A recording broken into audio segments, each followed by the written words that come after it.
Nakarma, Madriaga wala ng takas, VP Sara Martires sumabog sa galit, Korte Suprema umaksyon na. Ayan, syempre itong balitang ating matutunghayan ngayon ay nagmula kay Pinas Balita TV. At ito po ang inyong lingkod na si BT na magbibigay ng reaksyon at komento dito sa video na ating matutunghayan ngayon. At huwag na natin pagtagalin at sabay-sabay na nating panoorin ang laman ng video na hatid sa atin ni Pinas Balita TV at bibigyan natin ng reaksyon ang balitang ito. Pasok! Ito ang nakakagulat. Ayun, nakakagulat. Para na trending ngayon sa mundo ng social media ang di umano'y balitang paiyak-iyak now, kulong later. Ito ang yung insertion ng marami sa ating mga kababayan.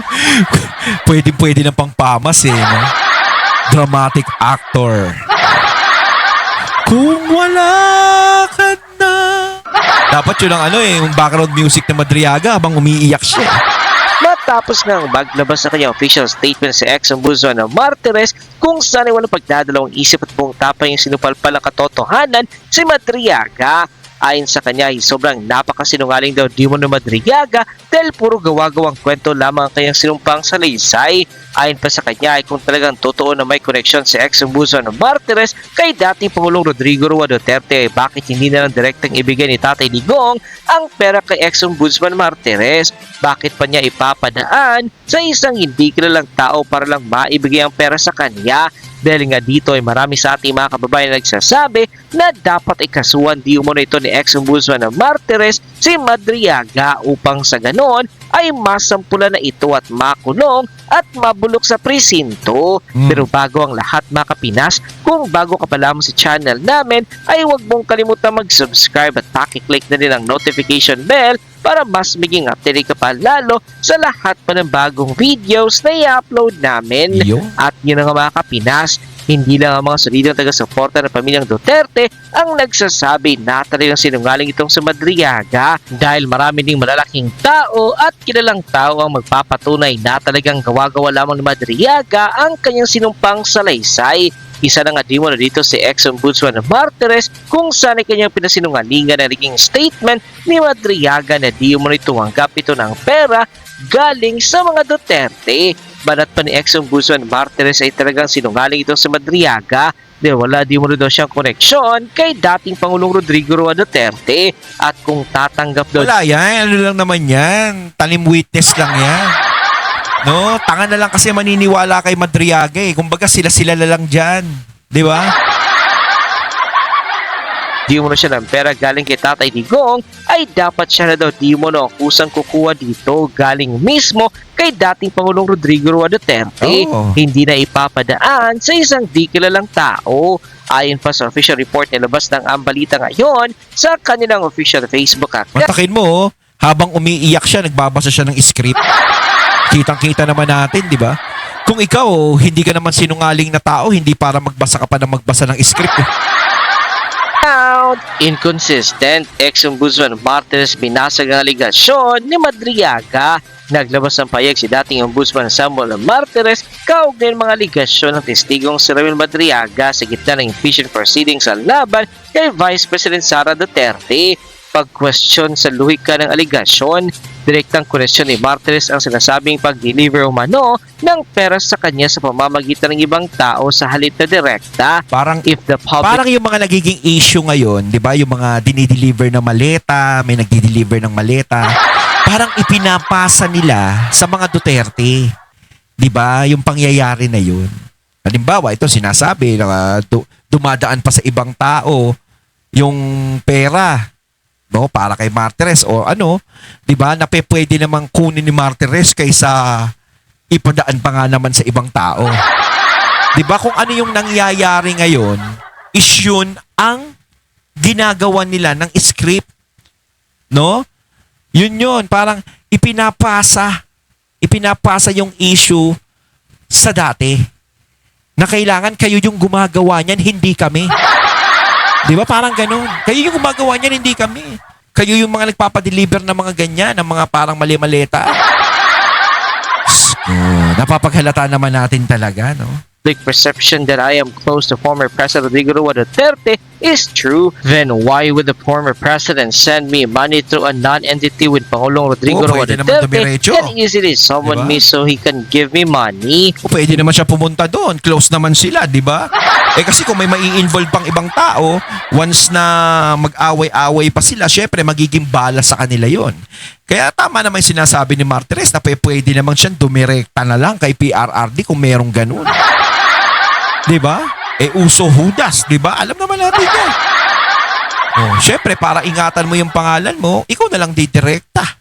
Iba't kailangan pang dumaan sa ibang tao? Lalong-lalo na hindi kilala. Di ba? Hindi siya kilala ni Martires. Hindi rin pinalampas si Martires Hindi nila masyadong briefing kasi si Madriaga kung ano yung mga pagsasasabi. sa aligasyon na si Vice President Sara Umano ay sangkot sa pagpapadala ng pera. Why will also the Vice President send me money through an insignificant person when she Vice President doesn't know me personally? What business does the Vice President have with me to be sent an amount of money? Inconsistency na salaysay. Sa huli, tinukoy ni Martires ang umano'y pagkakasalungat ng mga pahayag ni Madriaga.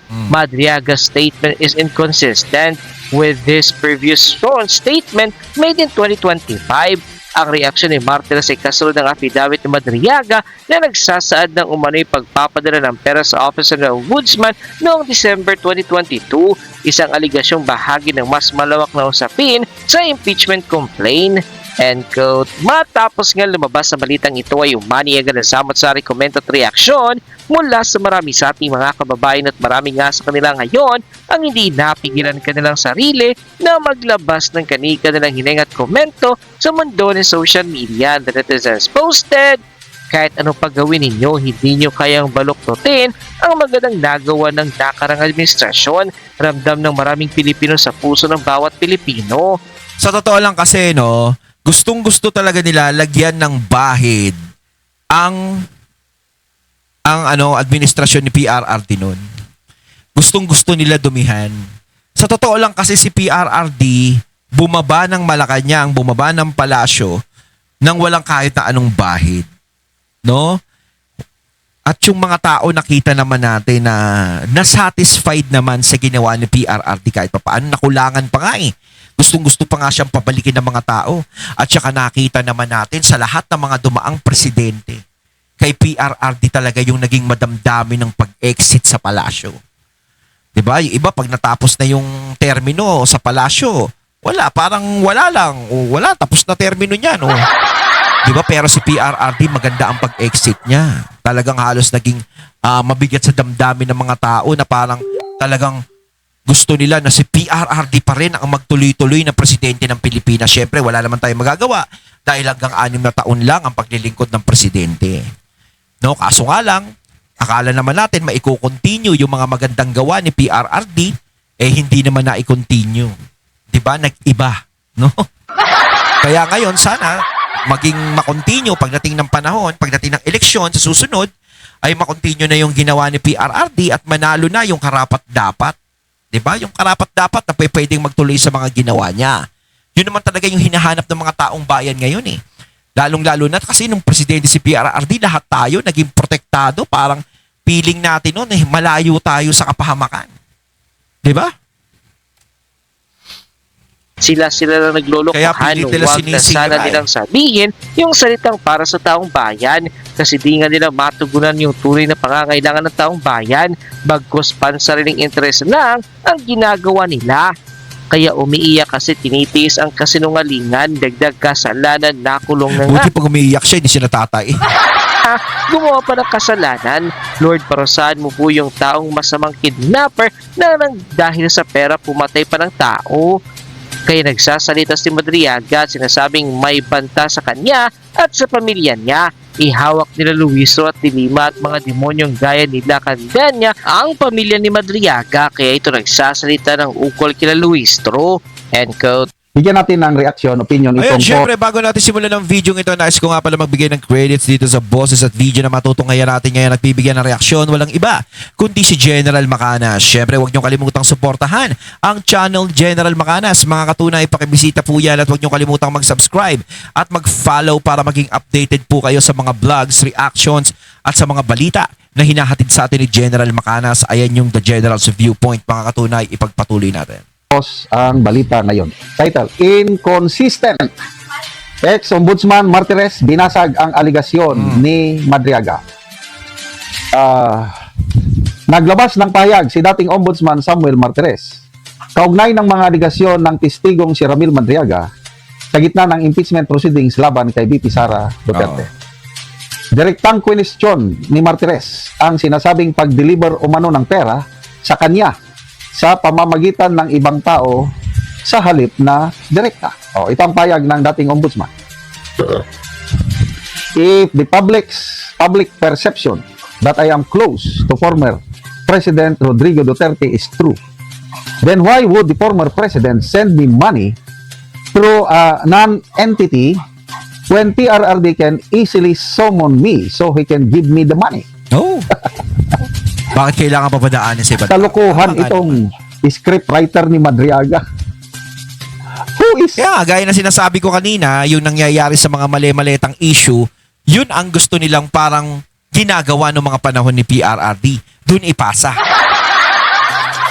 Sino yung Madriaga na yan na siya pa ang utusan para mag-deliver ng pera sa isang ombudsman? Grabe. Hindi pinalampas ni Martires ang aligasyon na si VP Sara umano ay sangkot sa pagpapadala ng pera. Why will also the Vice President send me money through an insignificant person? Yan, si Madriaga. When she, the VP, doesn't know me personally. What business does the Vice President have with me to be sent an amount of money? Again, yung kabugukan, kaotso-otsuhan ng director, scriptwriter ng drama nilang ito. Kasi siguro kung bugok yung taong makikinig sa kanila, maniniwala, di ba? Kasi parang ginagawa nilang bugok yung mga taong nakikinig sa kanila. Kaso nga lang, hindi tayo bugok. Alam natin kung ano yung mga pinagsasasabi niya. Kumbaga parang nahuhuli natin siya eh. Di ba? Hindi malalim yung pagkakagawa nila ng kwento. Sana inayos muna nila yung hindi magkakaroon ng butas yung script. Hindi pa kayo pwedeng gumawa ng isang pelikula kasi may mga butas yung script nyo. Hindi kayo mananalo ng FAMAS. Ay, hindi gusto bagay mananalo sa FAMAS kasi magaling umakting. Diba? Ngayon ko lang nalaman na hindi personal na magkakilala si BP at saka si ex-ombudsman Martires. Ibig sabihin, hindi pa sila nag-meet, kilala lang sa pangalan, na yan, BP yan, kaya lang, yung personal connection, wala, as in, wala. Kasi she does not know me personally. At bakit papadalhan ng pera ang isang ombudsman? Siguro kung may gusto kang arigluhin na kaso. Pwede. Kaya lang, bago nag-retire si Ombudsman Martires, sinabi niya, never, mula nung na-appoint siya as ombudsman, never na nakialam si PRRD sa desisyon ng ombudsman. Never daw siya nagtawag na pwede ba ayusin mo si ganito. Never. So, why would the president, why would the vice president send money to the former ombudsman? It does not make sense, di ba? Mantakin mo pati si Martires, dinadamay na nila, no? Grabe. Sa huli, tinukoy ni Martires ang umano'y pagkakasulungat sa mga payag ni Madriaga. Dating Supreme Court Justice ito, Madriaga's statement is inconsistent with his previous sworn statement made in 2025. Ang reaksyon ni Martires ay kasunod ng affidavit ni Madriaga na nagsasad na umano'y pagdadala ng pera sa Office of the Ombudsman noong December of 2022, isang aligasyon bahagi sa mas malawak na usapin sa impeachment complaint. So, ako, yung integrity ni Ombudsman, dating Ombudsman Martires, to me is beyond question. And then halos lahat man, yung mga naunang Ombudsman, yung integrity nila is beyond question. Ngayon lang na meron tayong ombudsman na galing sa mga politiko. Kasi yung mga nauna talagang galing sa judiciary. Ito lang si Boying Rimulya ang I don't know sa inyo. Ako, Siya yung ombudsman na may kaso. Kaya kahit alam natin na hindi ka naman pwedeng ombudsman kung meron kang kaso eh. Eh wala eh. Kailangan eh. Close yan eh. Diba? Close nila yan. Kumbaga, friends of friends. Oh, mas madaling kausapin. Siyempre kasi sa ibang tao, diba? Parang sinasabi ni Martires, bakit kailangan mo padaanin sa ibang tao? Kung close naman tayo, pwedeng tayo na lang. Oh, parang yung sa bagong ombudsman ngayon, di ba? Eh, close naman tayo eh. Bakit kailangan pa ng iba umupong ombudsman kung pwede namang ikaw, di ba? Tayo na lang. medyo questionable. But Martires, hindi ako maniniwalang tatanggap ng mga perang ganyan. So nagtataka nga ako, bakit isinama pa nila si dating Ombudsman Martires sa kanilang aligasyon? Kaya nang dahil sa makulit na imagination ni Madriaga, kung ano-ano nang sinasabi niya, nabubuking sila. So ito, dating Ombudsman, nagsalita, pinasinungalingan. Ang matindi ito. Eh, para gumanda raw yung mga script ni Madriaga, ang kunin nilang scriptwriter ng Batang Quiapo, tsaka yung mga direktor ng Batang Quiapo para gumanda naman yung palabas nila dyan sa kamera. Yung original artist sa painting na inaangkin ni Madriaga na ginawa ng kanyang scholar na taga Laguna, iniregalo niya kay BP Sara. Only to find out ngayon, ang artist, Ay, yung hindi peking basta-bastang painting. tao, anak ng Gaisano family. Kung magpunta kayo Kasi dito sa Mindanao, lumabas na yung tunay na all gumawa over nun eh. Mindanao, mayroong Gaisano Mall. Sila yan, Gaisano family. Gaisano, nakalimutan yung first name niya, Gaisano Lee. Siya yung artist. Ibig sabihin, kaibigan niya si BP Sara, kaya ginawa niya yung painting na yan, niregalo niya kay BP Sara noong 2021.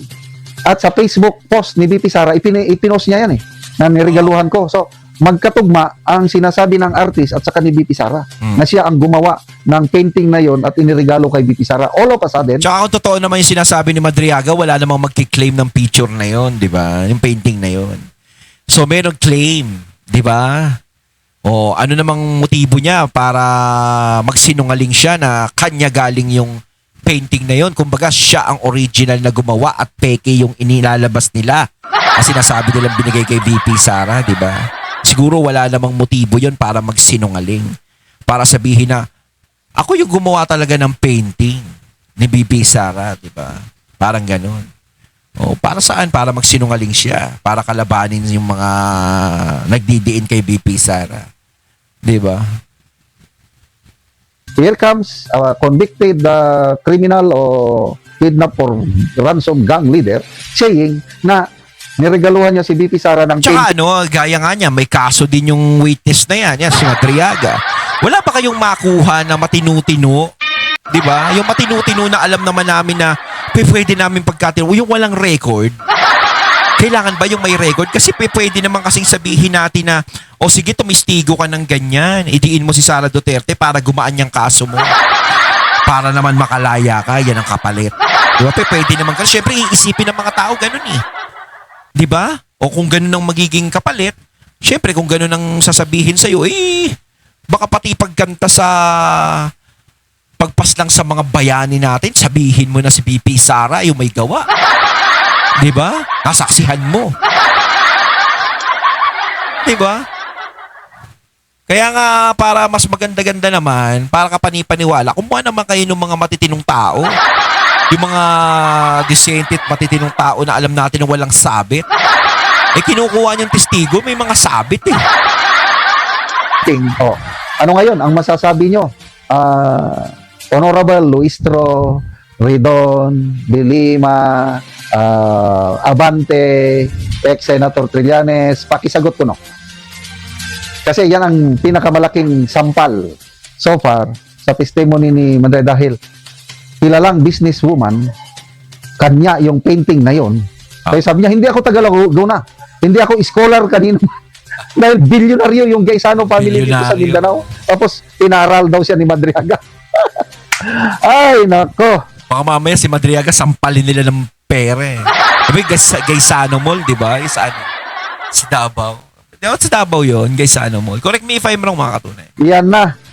Mirisi Gaba, sabi ni BP Sara, nagsisimula na ang kanilang mga gaba. Ayun, natating nato ngayon ng video na nagmula kay Pinas Balita TV at syempre nato ngayon natin ang boses at video na yon na binigyan natin ng reaksyon na nagmula kay General Macanas. Kayo mga katunay, anong masasabi niyo tungkol dito? Comment lang po kayo sa comment box. So once again, I'm BT and I'm out. Peace.